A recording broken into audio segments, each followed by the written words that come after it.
Good morning class. आज 13 जुलाई है। आज हम पढ़ने वाले हैं अकाउंटिंग की एडवांटेजेस। ये हमारा आज का टॉपिक है। तो आप सभी कॉमर्स के स्टूडेंट्स हैं, तो कॉमर्स का स्टूडेंट्स हैं तो मोस्ट वेलकम आपका +1 क्लास की बिल्कुल स्टार्टिंग में। सबसे पहले हमें ये पता होना चाहिए कि अगर हम अकाउंट्स पढ़ रहे हैं तो हमें उसका क्या फायदा है, हम क्यों पढ़ रहे हैं अकाउंट्स। बुक कीपिंग के बारे में मैंने अपने प्रीवियस लेक्चर में पहले ही बता दिया है, वो आप जाकर के यूट्यूब से देख सकते हैं। आज मेरा टॉपिक है एडवांटेज ऑफ अकाउंटिंग। तो एडवांटेज ऑफ अकाउंटिंग में मेरी बुक मेरे सामने, आपके पास अपनी बुक्स हैं क्योंकि हमें सिलेबस के अकॉर्डिंग पढ़ना है। तो पंजाब बोर्ड के जो भी स्टूडेंट्स हैं वो हमारी इस वीडियो से अपना फायदा ले सकते हैं ऑनलाइन जा करके, कि ये जो लेक्चर है उनकी पंजाब बोर्ड की जो बुक लगी हुई है उनको book elements of book keeping मैं दिखा भी देता हूँ। ये है वो बुक जिसको हम यहाँ पे पढ़ रहे हैं अपना सिलेबस कवर करने के लिए। मोस्ट ऑफ पंजाब के जो स्कूल्स हैं वहाँ पे इसी बुक को फॉलो किया जाता है। तो इस एलिमेंट ऑफ बुक कीपिंग के अंदर पहले चैप्टर का ये पार्ट है क्योंकि न्यूली सेशन स्टार्ट हुआ है। सो एडवांटेज ऑफ अकाउंटिंग मैं लिख रहा हूँ। क्या पढ़ने वाले हम आज? एडवांटेज ऑफ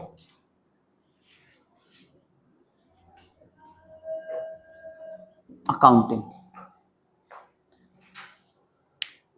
तो एडवांटेज ऑफ अकाउंटिंग में सबसे पहला जो एडवांटेज है अकाउंटिंग का, बुक के अकॉर्डिंग, रिप्लेसमेंट ऑफ मेमोरी। तो पॉइंट नंबर 1, रिप्लेसमेंट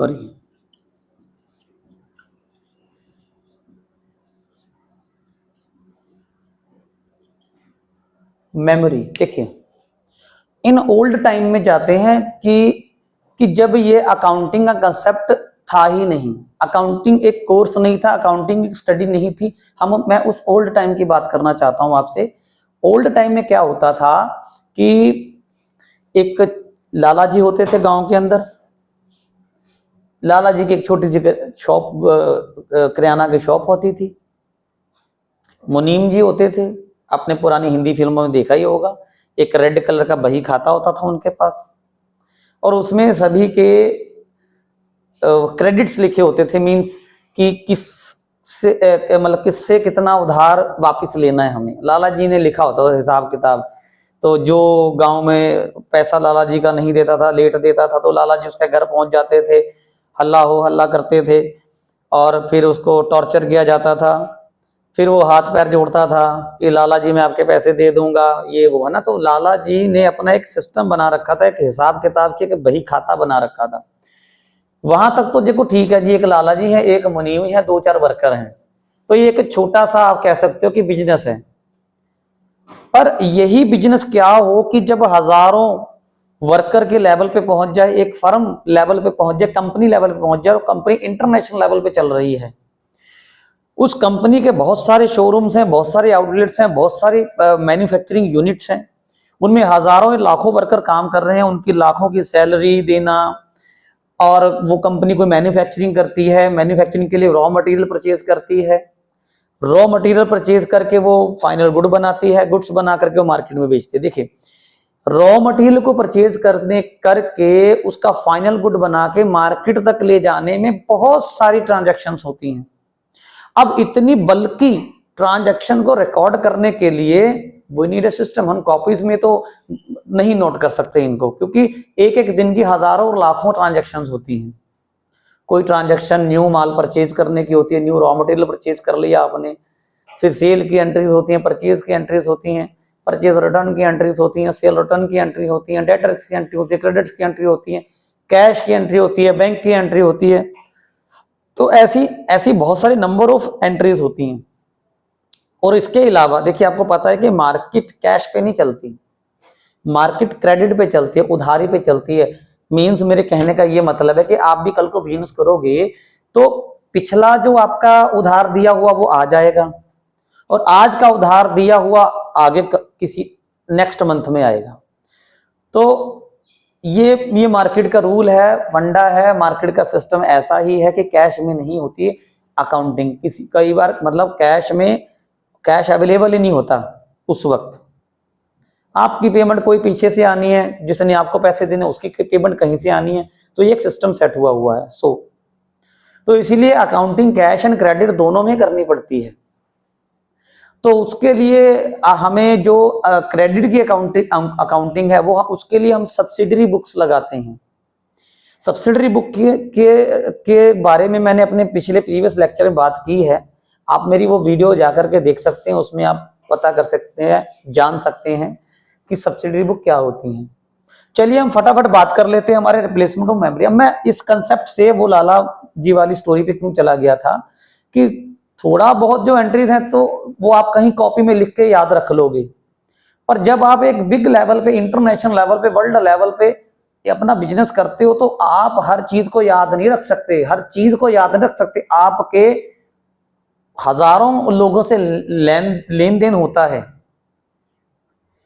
तो आपके, चलो फॉर एग्जांपल छोटे लेवल पे बात कर लेते हैं, आपके 2-4 दोस्त हैं, आपने 2-4 दोस्त को थोड़ा थोड़ा उधार दिया हुआ, वो तो आप याद रख लोगे कि भाई मुनीश को 5,000 रुपये उधार दिया था, उससे वो लेने हैं। राहुल को 10,000 रुपये दिए थे, उससे वो लेने हैं। और किसी एक्स पर्सन को आपने 3,000 रुपये दिए थे या किसी को 25 रुपये दिए थे। ये 4-5 चीजें तो आप याद रख लोगे।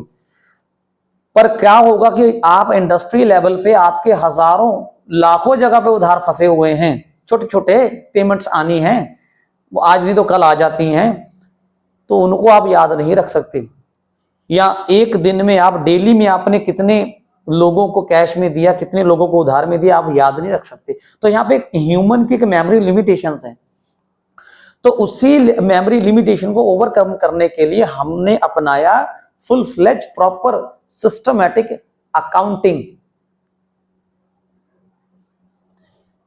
तो अभी तक आपको समझ आ गया होगा कि मैं बुक का भी एक पैराग्राफ पढ़ देता हूं। बुक में लिखा, human memory has limited capacity to store every business transaction in mind. वही जो मैं देखिए एक लाइन को काफी मैंने टोटल घुमा फिरा के कह सकते हो कि एग्जाम्पल के थ्रू समझाने की कोशिश किया कि मेरी यही कोशिश होती है कि हमने एक बार पढ़ना है और बार बार उसको याद रखना है। तो मैं इसका उल्टा नहीं चलता कि बार बार पढ़ना है, याद एक बार भी नहीं रह रहा। तो होपफुली अब आपको मेरी दी हुई एग्जाम्पल से, मेरे दिए हुए एक्सप्लेनेशन से समझ आ गया होगा कि ह्यूमन मेमोरी लिमिटेड है। तो इस लिमिटेशन को ओवरकम करने के लिए, हटाने के लिए, खत्म करने के लिए हमने किसका सहारा लिया? हमने अकाउंटिंग का सहारा लिया। ओके, तो सेकंड है हमारा हेल्पफुल इन टैक्स असेसमेंट। तो सेकंड पॉइंट है हमारा हेल्पफुल इन टैक्स, क्योंकि हमारा सेकंड पॉइंट है टैक्स असेसमेंट। तो टैक्स असेसमेंट का मतलब होता है कि कैलकुलेट करना कि हमें गवर्नमेंट को कितना टैक्स देना है। तो गवर्नमेंट को हम उतना ही टैक्स देते हैं जितना हमारे खर्चे माइनस करने के बाद, चाहे वो इंटरनल खर्चे हों चाहे वो एक्सटर्नल खर्चे हों, बिजनेस को जो प्रॉफिट बचता है हम प्रॉफिट के ऊपर टैक्स देते हैं। Got it? तो होपफुली आपको समझ आ गया होगा कि अगर आपको यही नहीं पता होगा कि मुझे एक्चुअल प्रॉफिट कितना हुआ है, तो आप गवर्नमेंट को एक्चुअल एक्यूरेट टैक्स दे भी कैसे पाओगे कैलकुलेट करके, है ना? तो गवर्नमेंट को प्रॉपर टैक्स पे हो, ठीक है, आपकी तरफ से मिस्टेक ना हो टैक्स कैलकुलेट करने में, तो उसके लिए अकाउंटिंग सबसे बेस्ट है और हेल्पफुल है। ठीक है, सो अब हमारा आता है, इसके बाद मैं बात करूंगा नेक्स्ट टॉपिक की जो है प्रिवेंट फ्रॉड्स। तो प्रिवेंट फ्रॉड्स में टॉपिक को नोट करता हूं यहां पे व्हाइट बोर्ड पे।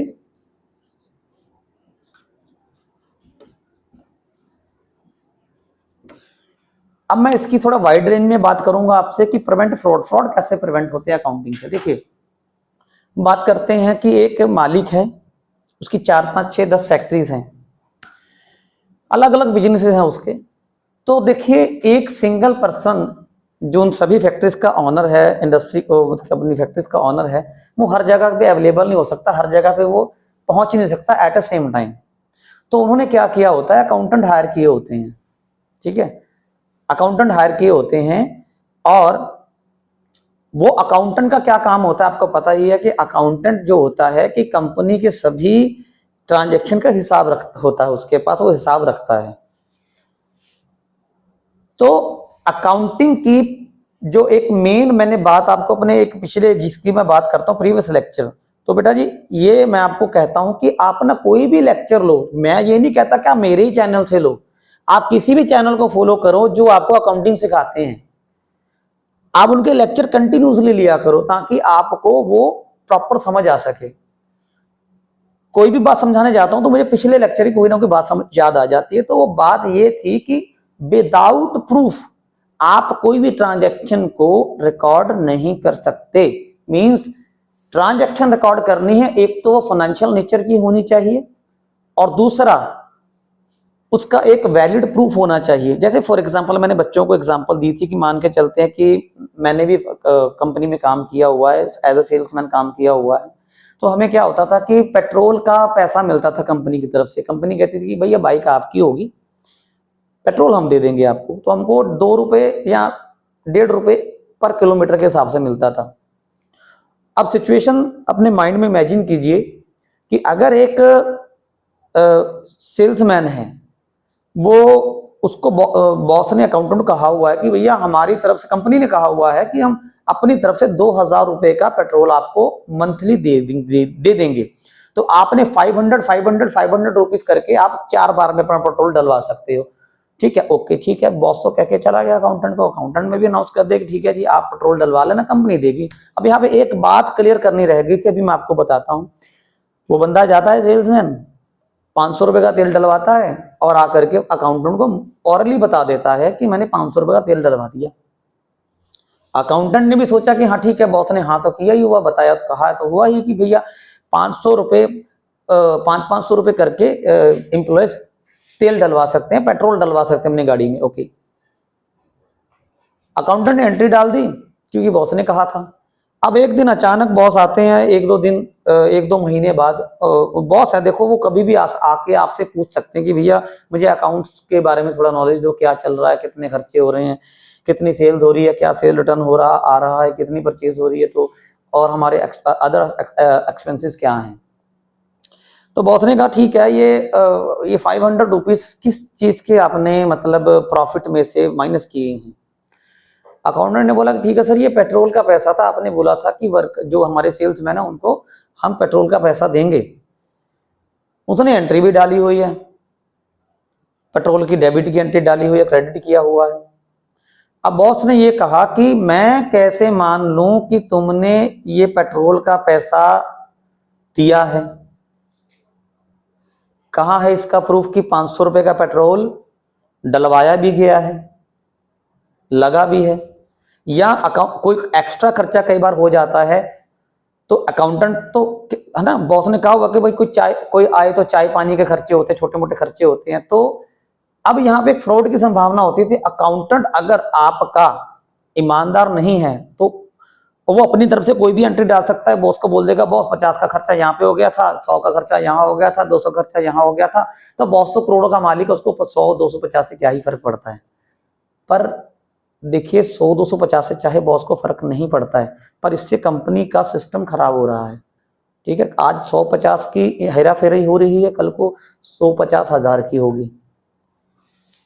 तो इस चीज को रोकने के लिए बॉस अकाउंटिंग में ये रूल है, रूल ऑफ थंब है कि आप बिना प्रूफ की ट्रांजैक्शन नहीं डालोगे, वो नकली मानी जाएगी। वो चाहे आप सही कह रहे हो, चाहे आप सच हो, उसने आपको क्या करना है कि होना ये चाहिए था कि उस सेल्समैन को पेट्रोल पंप से पेट्रोल डलवाने के बाद उतने की स्लिप लेनी चाहिए थी, और अकाउंटेंट को ये उसे कहना चाहिए था कि विदाउट स्लिप आपका वो 500 का जो एक्सपेंस है कंपनी नहीं पे करेगी, आपको प्रूफ लाना होगा। तो ये सब क्लियर होना चाहिए ताकि कल को बॉस अगर पूछ ले कि वेयर इज द प्रूफ कि 500 का पेट्रोल डलवाया भी गया है, तो आप उस जो पेट्रोल पंप की जो स्लिप मिलती है आपको पेट्रोल डलवाने पर, वो आप दिखा सको। ठीक है ना। तो मेरा ये इतनी बड़ी लंबी स्टोरी बताने का मकसद यही था कि आपको ये क्लियर हो कि ट्रांजैक्शन क्या डालने। आप भी कल को कॉमर्स पढ़ रहे हो, आप में से कोई अकाउंटेंट बनेगा आगे चल के, तो आपको इस चीज का ध्यान रखना है। तो ये रूल ऑफ थंब है। सो इससे क्या होता है, फ्रॉड प्रिवेंट हो जाते हैं कि जितनी भी आपकी एंट्रीज होती हैं सभी की सभी जेन्युइन होती हैं।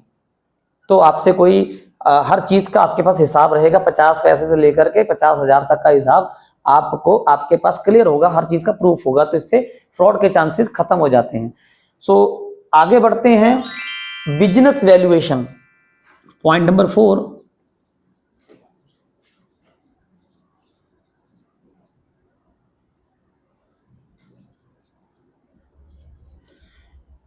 तो बात करते हैं बिजनेस वैल्यूएशन की। बिजनेस वैल्यूएशन में सिंपल एक लाइन में बताऊंगा, ये पॉइंट खत्म हो जाएगा। देखिए, अकाउंटिंग में हम हर चीज का हिसाब रखते हैं। ये सिंपल उसी तरीके से जैसे आपका घर है ना, फादर हैं, मदर हैं, फादर मदर को महीने का 10,000 रुपए दे देते हैं कि भैया 10,000 रुपए मैंने तुम्हें दे दिए हैं, अब इसी में आपको अपना घर चलाना है। तो एक समझदार जो गृहिणी होती है, मदर होती है, वो क्या करती है, उस 10,000 में क्या करती है, हर चीज का एक फिक्स अमाउंट निकालती है, डिवीजन करती है उसकी। जैसे फॉर एग्जांपल 10,000 में से 2,000 का जी दूध, 3,000 का राशन हो गया, 3,000 बच्चों की फीस हो गई, 1,000 रुपये मेडिकल का एक्सपेंस हो गया कि कोई भी बीमार हो गया महीने के अंदर, कोई बच्चा बीमार होता है, खुद बीमार होते हैं, तो उसको छोटी मोटी दवा की जो जरूरत है वो उसमें से पूरा कर लेंगे। और कुछ सब्जी हो गई, फल फ्रूट्स हो गया, है ना। तो इन सब का उन्होंने एक वो बनाया हुआ है, डिवीजन की हुई है टोटल बजट की 10,000 रुपए की। अकाउंटिंग में भी ऐसा ही होता है, ठीक है। अकाउंटिंग नहीं पहले पैदा हुई थी, पहले इंसान ही आया था दुनिया में। तो ये सब अकाउंटिंग जो कॉम्प्लिकेशंस बढ़ी आगे हिसाब किताब की, तो उसलिए इंसान उसका कोई ना कोई आगे सिस्टम या हल निकालता है, सिस्टम बनाता है इसको, ठीक है। तो अब यहाँ पे क्या है कि बिजनेस वैल्यूएशन में क्या होता है कि हम देखिए, हमारे परचेज का अकाउंट होता है, हमारा सेल अकाउंट होता है, हमारे डेटर अकाउंट होते हैं, ये आगे चल के मैं आपको पढ़ाऊंगा, ठीक है। अभी आप ये समझ लो कि इस तरह के अलग अलग अकाउंट होते हैं। क्रेडिटर के अकाउंट होते हैं, अकाउंट होता है, तो सेल रिटर्न अकाउंट होता है, ठीक है, परचेज रिटर्न अकाउंट होता है, बैंक अकाउंट होता है, कैश अकाउंट होता है। ये क्या है, ये क्या अकाउंट्स है? ये ऐसे अकाउंट्स नहीं है कि आपने बैंक में खुलवाने हैं जाकर के। ये अकाउंट्स वो हैं कि जो कंपनी ने अपने अपने कंपनी के अंदर उन्होंने हर चीज का अलग अकाउंट बना रखा। जैसे मान लीजिए कि अलग अलग कॉपीज लगा रखी हैं आपने, जैसे आपको स्कूल में होता है ना कि हिंदी की कॉपी अलग है, पंजाबी की कॉपी अलग है, सोशल साइंस की कॉपी अलग अलग बनाई हुई है आपने, साइंस की कॉपी अलग बनाई हुई है, तो मैथ्स की कॉपी आपकी अलग है। तो क्या हो कि देखो, ये आपको भी पता है कि ये सारा काम एक कॉपी में किया जा सकता है, तो हमें अलग अलग कॉपीज क्यों लगवाई जाती हैं? तो आप समझ रहे होगे कि अलग, अगर ये सारा काम एक ही कॉपी के अंदर होगा तो आपको ये ढूंढने में परेशानी होगी कि साइंस का चैप्टर नंबर 4 कहाँ लिखा हुआ है। क्यों, कभी आप साइंस का चैप्टर नंबर 4 ढूंढने जाते हो तो एसएसटी का चैप्टर नंबर 4 निकल आता है, पंजाबी का चैप्टर नंबर 4 निकल आता है। तो इसीलिए ये भी एक सिस्टम है कि आपको अलग अलग स्कूल में जैसे कॉपीज लगवाई जाती थी, उसी तरीके से कंपनी भी हर चीज का अलग अलग हिसाब किताब रखती है अपने पास, ताकि अगर हमको टोटल हमें सेल देखनी है तो हम सिर्फ सेल वाली कॉपी उठाएंगे, अगर हमें परचेज देखनी है तो हम सिर्फ परचेज वाली कॉपी उठाएंगे, ताकि हमको उस कॉपी के अंदर सारी परचेज की एंट्री मिले। इसी तरीके से जैसे साइंस की कॉपी में सारे साइंस के क्वेश्चन मिलते हैं, एसएसटी की कॉपी में सारे एसएसटी के क्वेश्चन होते हैं, हिंदी की कॉपी में सारे हिंदी के क्वेश्चन होते हैं। होपफुली आपको समझ आया होगा। तो अब आपके सामने ये सब हिसाब किताब, मैं इसमें 2-4 अकाउंट मेन आपको बताता हूं। ये आ गया जी अपना, हाँ ये ठीक है, ये बहुत है। तो परचेज के अंदर क्या होता है कि आपने पूरे साल में कितनी परचेज की, पूरे मंथ में कितनी परचेज की। देखिए, आपकी कंपनी कोई प्रोडक्ट बनाती है, प्रोडक्ट बनाने के रॉ मटेरियल तो परचेज करना ही पड़ेगा ना, तो मैं उस परचेज की बात कर रहा हूं। दूसरा आ गया जी सेल, आप प्रोडक्ट बनाओगे तो सेल भी करोगे, ठीक है। आपका मान के चलते ये मेरे हाथ में एक मार्कर है, ठीक है, इस मार्कर को कंपनी 20 रुपए में या 25 रुपए मार्केट में बेचती है, तो इसका सिंगल प्रोडक्ट है, और तो इसकी ये सेल होगी ना। 20 रुपए का एक मार्कर बेचेगी मार्केट में और 25 रुपए का बेचेगी, तो जब 20 या 25 की एक सेल हो गई एक मार्कर बेचने पर, ये सेल है, तो इसका भी हिसाब किताब रखना है। और डेटर हो गया, डेटर वो होता है कि जिस आपने कंपनी ने जिन लोगों से पैसे लेने हैं, जिनको उधार दिया हुआ कंपनी, वो कंपनी के डेटर होंगे। कंपनी ने जिनसे उधार लिया हुआ वो कंपनी के क्रेडिटर होंगे। मतलब कंपनी को तो जरूरत पड़ सकती है किसी से उधार लेने की, या बैंक से लोन लेने की, या पार्टनर से लोन लेने की, ठीक है ना, या अपने मतलब उन्होंने शेयर बेचे हुए हैं, सेल किए हुए हैं, अपने शेयर होल्डर को भी पैसा देना है। ओके, सो बैंक है कंपनी का, बैंक में कितना पैसा अभी तक पड़ा हुआ है, या बैंक का कोई पैसा कंपनी ने देना, कोई ओवरड्राफ्टिंग हुई हुई है। और तीसरा आ गया जी कंपनी के अपने खुद के पास कितना कैश है। और एक होते हैं जो कोई एसेट्स होते हैं, कंपनी के एसेट्स कितने के, एसेट्स का मतलब तो सिंपल मैंने बताया था कि कंपनी के पास जो कुछ भी है, चाहे कंपनी के पास कार है, फर्नीचर है, मशीनरी है, बिल्डिंग है, ये सभी कंपनी के क्या होते हैं, एसेट्स होते हैं। तो इन सभी का हिसाब किताब, वैल्यूएशन, वैल्यूएशन का मतलब होता है कि आज की डेट में कितनी वैल्यू है मेरे एसेट की, मेरे डेटर की कितनी वैल्यू है, मैं क्रेडिटर लोगों का पैसा कितना देना है। तो अकाउंटिंग ने ये सब सिंपल कर दिया है, अकाउंटिंग ने इस सब को बहुत ही प्रिसाइज कर दिया है कि अकाउंटिंग की वजह से इन सभी चीजों की वैल्यूएशन निकालना बड़ा आसान हो गया। ठीक है, तो यहां पे ये हमारा टॉपिक खत्म होता है। नेक्स्ट में टॉपिक आपको डिस्कस करने वाला हूं कि help in dept collection. Simple है।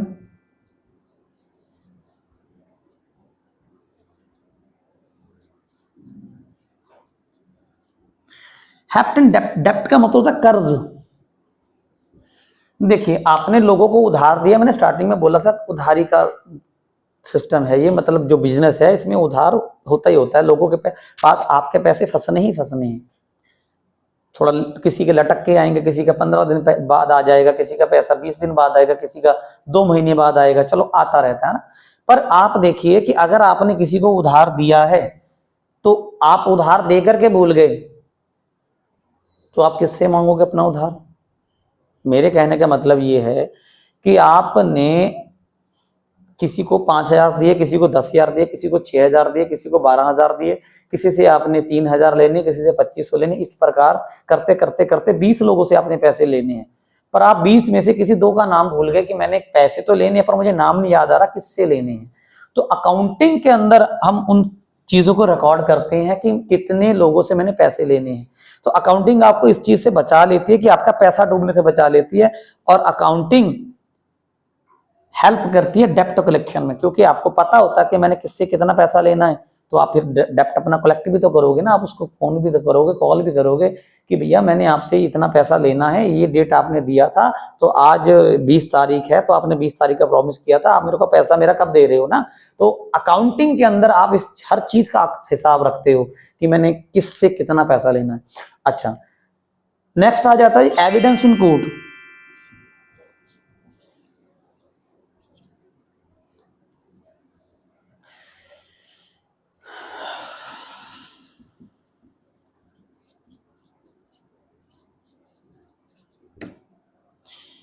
एविडेंस, एविडेंस का मतलब होता है सबूत।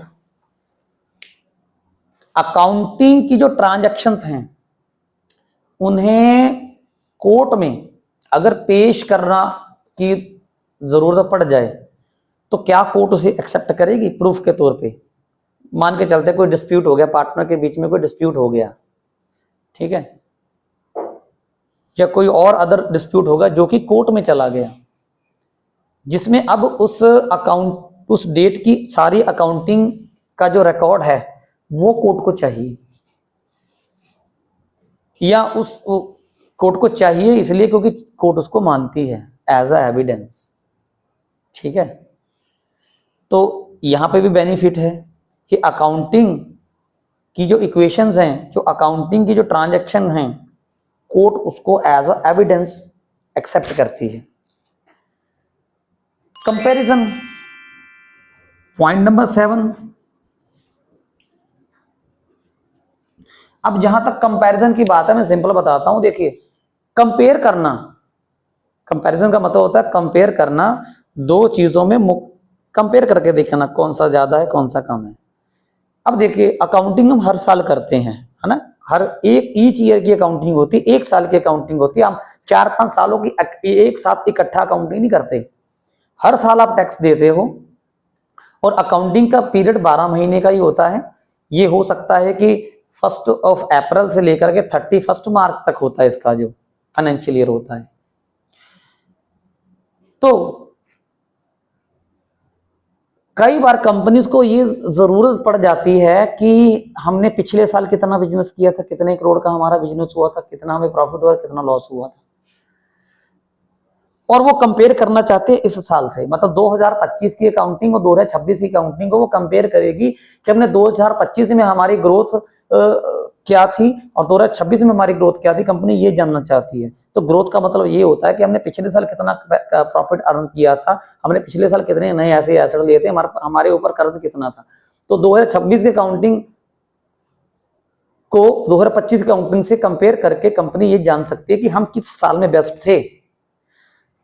जरूरी नहीं है कि आपको 2026 की का जो डेटा है उसको आपने 25 से कंपेयर, आप पिछले किसी भी साल से कंपेयर कर सकते हो। आप 2-3 सालों से कंपेयर कर सकते हो कि हमने पिछले 3 साल में कितना प्रॉफिट अर्न किया है, किस साल में सबसे ज्यादा किया है। तो ये कैसे आप कंपेयर कर सकते हो अगर आपके पास डेटा ही नहीं है। तो वो डेटा कौन प्रोवाइड करते हैं? वो डेटा प्रोवाइड करती है आपकी अकाउंटिंग, क्योंकि अकाउंटिंग में आपने हर चीज को प्रॉपरली मेंटेन किया होता है, हर चीज को प्रॉपरली आपने रिकॉर्ड किया होता है। तो आप पिछले साल की सेल को इस साल की सेल से कंपेयर कर सकते हो, आप पिछले साल की परचेज को इस साल की परचेज से कंपेयर कर सकते हो। तभी आपको पता चलेगा ना कि पिछले साल मेरी टोटल सेल 5 करोड़ की थी, इस साल मेरी टोटल से 5.5 करोड़ की हुई है। तो इसका मतलब मेरी सेल में कितना ग्रोथ हुआ है, ठीक है, 50 लाख रुपए ग्रोथ हुआ है। आगे चलते हैं। नेक्स्ट है कि ascertainment of profit of the business, वही इसी के साथ रिलेटेड है।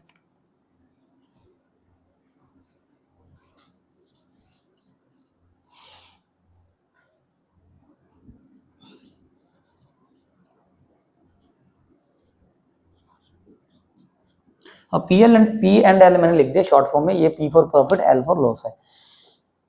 Ascertainment of profit and loss, simple सी बात है कि यहाँ पे यहाँ पे मैं कंपैरिजन वाले पॉइंट में यही डिस्कस कर रहा था कि हम कंपेयर करते हैं पिछले साल कितना सेल हुआ, इस साल कितना सेल हुआ, पिछले साल हमारे डेटर कितने के थे, इस साल हमारे डेटर कितने के हैं, पिछले साल हमारा क्रेडिट कितना था, लायबिलिटीज कितनी थी, इस साल कितनी है। तो कंपेयर करने से हमें पता चल जाता है कि पिछले साल हमारे पर ज्यादा कर्ज हुआ था कि इस साल ज्यादा कर्ज हुआ है। तो इसी तरीके से हम तो ये भी पता कर सकते हैं पिछले साल ज्यादा प्रॉफिट हुआ था कि इस साल ज्यादा प्रॉफिट हुआ है, ठीक है ना। तो इसके बाद आता है हमारा नेक्स्ट एक पॉइंट और है, विच इज फाइनेंशियल पोजीशन की असर्टेनमेंट।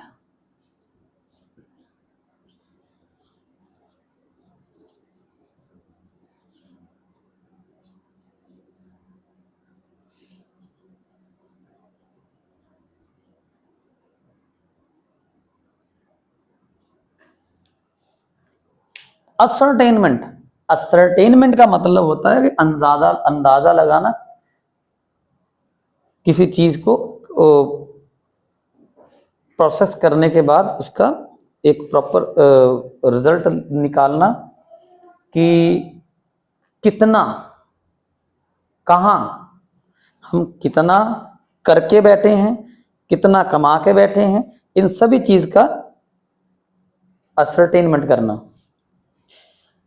तो देखिए, अगर आपको अपनी कंपनी की लायबिलिटीज पता है, अगर आपको अपनी कंपनी के डेटर्स पता है, कितने लोगों से मैंने पैसा लेना है, कितने लोगों का देना है, कितना प्रॉफिट हो रहा है, कितना लॉस हो रहा है, कितना ग्रोथ करने हैं हम, तो आप इससे क्या कर सकते, हमारे पास कितने का एसेट है, कितने का लिक्विड एसेट है, ठीक है। लिक्विड एसेट क्या होता है कि जो वो एसेट जो कैश में फटाफट कन्वर्ट हो जाए, लाइक मोबाइल है, ठीक है ना। मैंने 10,000 का मोबाइल लिया, मैं 5,000 में किसी को बेचूंगा, जल्दी से बिक जाएगा। तो ऐसा एसेट वो जो जल्दी से बिक जाए उसको बोलते हैं लिक्विड एसेट। तो हमारे पास लिक्विड एसेट कितना है, तो कंपनी की फाइनेंशियल पोजीशन क्या है, हमें इन्हीं सब चीजों से पता चलती है कि कंपनी फाइनेंशियली कहां स्टैंड करती है मार्केट में। तो इसी तरीके से अब हर इंसान, हर घर की भी अपनी फाइनेंशियल पोजीशन होती है ना, कि कोई अमीर होता है, कोई थोड़ा कम अमीर होता है, कोई उससे कम अमीर होता है। तो समाज में हमारी फाइनेंशियल पोजीशन के अकॉर्डिंग ही हमें, आपको पता ही है, रिस्पेक्ट दी जाती है, ठीक है ना। यहाँ रिस्पेक्ट नॉलेज से नहीं, पोजीशन और पैसे से मिलती है। यही आपने पिछले दिनों ये देखा होगा कि हमारे आई रिस्पेक्ट खान सर, हमारे जो खान सर हैं मैं उनकी दिल से रिस्पेक्ट करता हूँ, पर लोग उनको भी नहीं छोड़ते। मीडिया में ठीक है, सबको बोलने की आजादी है, पर बोलने का ना एक विवेक होता है, बोलने का एक स्तर होता है, एक कैलकुलेटेड अमाउंट में बोला जाता है। ये नहीं दिल जो भी हमें बोलने की आजादी, हम कुछ भी बोलेंगे। तो इसी के ऊपर कुछ एक बच्चों को हम एजुकेट करते हैं, ठीक है। टीचर्स को 2 कौड़ी का बता दिया जाता है, जनता को कॉकरोच, यंगस्टर को कॉकरोच बता दिया जाता है, तो चोट लगती है, इससे हम लोगों को भी चोट लगती है, बुरा लगता है। तो यही रिक्वेस्ट है कि हमें बोलने की अगर आज़ादी है तो हमको एक लेसन बचपन में सिखाया जाता है कि बोलो मगर तोलो पहले, है ना, पहले तोलो फिर बोलो, ऐसा एक लेसन था। तो ये क्यों सिखाया जाता था?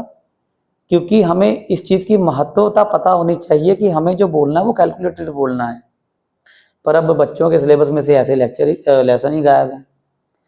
हमारी तो मजबूरी है, हमें जो सिलेबस आएगा हमें पढ़ाना पड़ता है, पर कुछ लेसन हमें भी पसंद नहीं है कि जिनका हमें भी पता नहीं होता कि ये क्यों पढ़ाए जा रहे हैं, बस पढ़ाए जा रहे हैं, सिलेबस में है, ठीक है। सो ये भी मेरा एक पॉइंट ऑफ व्यू था। होपफुली आपको अच्छा लगे, बुरा लगे, आप अपने कमेंट्स में बता सकते हो। तो आज के लिए इतना ही, ये हमारा एक टॉपिक कवर हो चुका है। एडवांटेज ऑफ अकाउंटिंग के इतने ही एडवांटेज और मेन जो बच्चों ने एग्जाम में लिख के आने, ठीक है। सो अभी तक के लिए thank you. So bye bye.